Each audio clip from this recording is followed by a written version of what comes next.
출애굽기 1장 15절에서 21절까지입니다.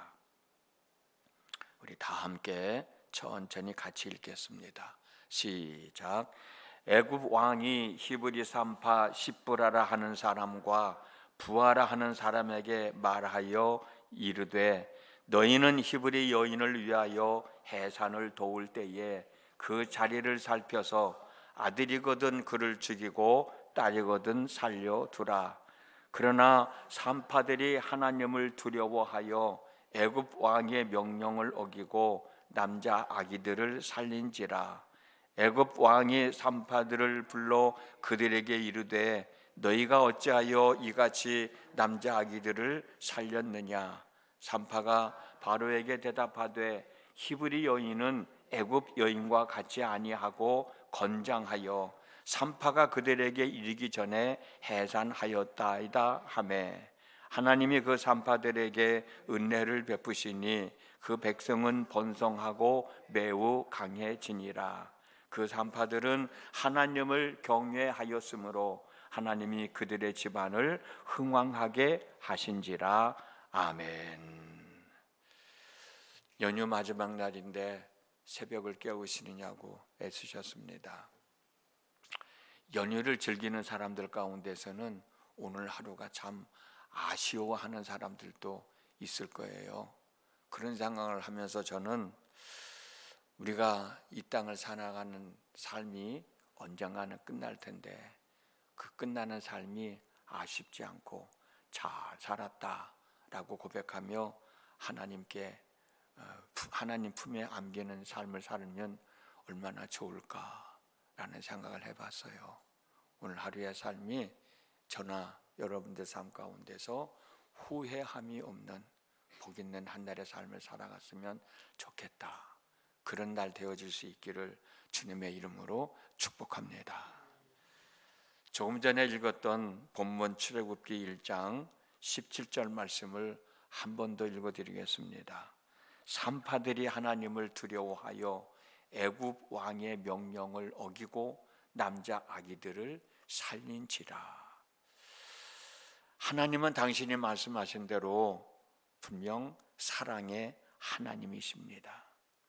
그 사랑으로 우리를 품어주시고 그 사랑으로 우리의 죄와 허물들을 다 용서해 주시고 때로는 그 사랑으로 우리를 위로해 주시기도 하고 격려해 주시기도 하고 복을 주시기도 하고 그 사랑으로 이 땅에서 살아가는 삶을 살아갈 수 있도록 은혜를 베풀어 주시기도 하셨어요.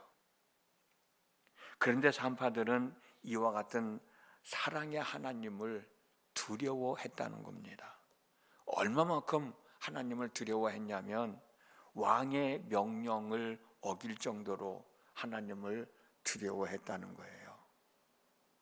사랑하는 성도 여러분, 하나님은 분명 사랑의 하나님이시지만 그러나 하나님은 공의의 하나님이시기도 합니다. 공의의 하나님은 당신의 뜻에 합당하지 않는 행동을 할 때는 심판하시고 벌하시는 하나님이세요. 그래서 공의의 하나님은 무섭습니다. 공의의 하나님은 두렵습니다. 하나님의 사람들은 하나님의 사랑을 받으며 하나님의 은혜를 느끼며 그 하나님을 사랑하며 살아가고 있지만 때로는 공의의 하나님도 생각하면서 살아가야 돼요. 공의의 하나님, 그 공의의 하나님은 심판도 하시고 벌하시는 하나님이신 줄을 알고 그 하나님을 두려워할 때는 두려워하며 살아가야 된다고 하는 거예요. 그래서 예수님은 누가복음 12장 4절과 5절에서 내가 내 친구 너희에게 말하노니 몸을 죽이고 그 후에는 능히도 못하는 자들을 두려워하지 말라. 마땅히 두려워할 자를 내가 너희에게 보이리니 곧 죽은 후에 또한 지옥에 던져 넣는 권세 있는 그를 두려워하라. 내가 참으로 너희에게 이르노니 그를 두려워하라 라고 말씀하셨어요. 우리가 이 세상을 떠난 후에 우리를 지옥에 쳐넣을 수 있는 사람이 누구예요? 그 권한을 갖고 있는 사람이 누구예요? 하나님이시잖아요. 때로는 그 하나님, 사랑의 하나님이시지만 때로는 공의의 하나님도 생각하면서 우리의 삶을 추스려 나가라고 하는 거예요. 본문에 나오는 십보라와 부하라고 하는 산파는 공의의 하나님을 의식하며 살았던 사람입니다. 그래서 하나님의 뜻에 합당하지 않은 갓 태어난 남자아이들을 죽이라는 왕의 명령을 거역하고 갓 태어난 남자아이들을 살려 주었던 거예요. 왕의 명령을 어기면 죽음을 당하는 것인데 이 십보라와 부하는 이 사실을 몰랐을까요? 아니요, 알고 있었을 것입니다. 그런데도 왕의 명령을 어기고 남자아이들을 살려준 것은 하나님의 뜻에 합당하지 않은 행동을 하는 것이 왕의 명령을 어기는 것보다 더 무섭고 두렵다는 생각을 가지고 있었기 때문에 가능했던 거 아닌가. 산파들은 왕의 명령을 어겨 죽음을 당하는 것보다 공의의 하나님의 심판이 더 무서웠고 더 중하였고 더 두려웠기 때문에 왕의 명령을 어겨서라도 하나님의 뜻을 따르는 믿음의 삶을 선택했던 것이죠. 여러분들은 요나가 전하는 하나님의 말씀을 듣고 회개한 니느웨 사람들의 이야기를 잘 알고 있을 거예요. 니느웨 사람들이 요나의 말을 듣고 회개한 이유는 여러 가지 이유가 있겠지만 요나서 3장 4절에 40일이 지나면 니느웨가 무너진다라는 이야기를 듣고 그들이 회개하지 않았을까? 저는 그렇게 생각해요. 여러분, 무너진다는 말은 망한다는 말이에요. 회개하지 않으면 망한다는데 그 소리를 듣고 망하는 것이 두려워서 회개하지 않을 사람이 어디 있겠어요? 우리는 가끔 그런 생각을 하잖아요. 도둑질을 하면 잡힐 텐데 잡힐 줄 뻔히 알면서 왜 도둑질을 할까? 그런 생각을 하게 되는데 도둑질을 하는 사람들은 잡힐 것이라는 생각을 하지 않는데요. 내가 도둑질을 하면 나는 절대로 잡히지 않을 거라, 그 생각을 한답니다. 잡힐 것이라는 생각을 하지 않으니까 도둑질을 할 수 있는 거래요. 만약에 내가 이게 도둑질을 한 다음에 붙잡힐 것을 알면 그 결과가 뻔한데 누가 도둑질을 하겠냐는 거예요. 도둑질을 하면 잡힌다는 것을 생각하지 않으니까 도둑질을 할 수 있게 된다는 거지. 어찌 보면 부하 십보라와 부하라고 하는 산파들은 아이들을 죽이면 공의의 하나님의 심판이 있음을 그들은 알고 있지 않았을까? 그 심판이 두려운데 내가 어찌 아이들을 죽일 수 있겠냐? 왕의 명령을 어겨 왕으로부터 내가 어려움을 당하고 고난을 당하고 핍박을 당하고 심지어는 죽음을 당한다 할지라도 하나님의 뜻을 거역하고 살면 왕의 심판보다도 더 무서운 하나님의 심판이 있기 때문에, 그걸 믿고 살았기 때문에 왕의 명령을 어기고 하나님의 뜻에 따라 살아갔던 사람이 바로 이 십보라와 부하가 아닐까. 아까도 말씀드렸지만 하나님은 분명 사랑의 하나님이셔요. 우리가 그 사랑을 받으며 살아가고 있어요. 때로는 하나님은 공의의 하나님이시기도 합니다. 하나님의 사랑을 받으면서도 하나님의 뜻에 합당한 삶을 살지 못하면 우리는 공의의 하나님의 심판을 받는다는 생각을 갖고 살면 우리의 삶을 더 잘 추스려 나갈 수 있지 않겠어요?